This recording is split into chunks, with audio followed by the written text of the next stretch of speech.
Hello, my name is Sandra Steingraber. I am a PhD biologist and distinguished scholar in residence at Ithaca College.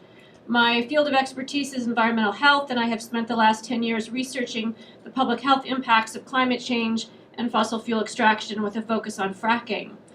Before I offer my comments on the proposed rule change on major electric generating plants in New York, I'd like to offer on the record my abiding gratitude to the DEC and personal thanks to Commissioner Sagos for the wise decision to deny permits for gas storage at Seneca Lake. I hope and expect your continued wisdom as the DEC considers the consequences of intended and unintended consequences of requiring New York's power plants to meet new emissions limits for the greenhouse gas called carbon dioxide. As part of proposed regulations intending to achieve Governor Cuomo's laudable goal to end the burning of coal in New York State by 2020. I'm speaking today as the co-founder of Concerned Health Professionals of New York and as the author of a document, the Compendium on Findings on the Health Risks of Fracking. I will submit that relevant excerpts from our compendium to the DEC in my written submission. As our report makes clear, the best available data shows that from a climate change point of view, burning methane to generate electricity is no improvement over coal and may indeed be worse. While the data are still emerging, it's clear that substituting natural gas as a power plant fuel for coal is at best a lateral move and may indeed represent a backward step for our climate.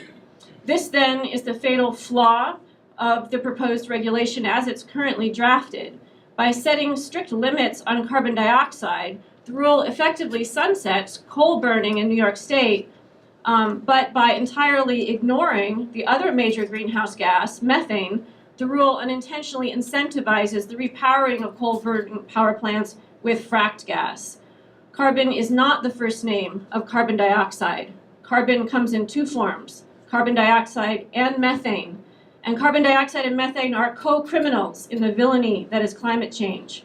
By taking out an APB on one of the two offenders, which this rule, to its credit, effectively does, but letting the other go free, Governor Cuomo's goal of leading on climate is undermined. And methane is not only a potent greenhouse gas, it is also a precursor for ground-level ozone, also known as smog. So as a biologist, I urge you to go back to the drawing board with this rule, revise it to set limits on both forms of carbon.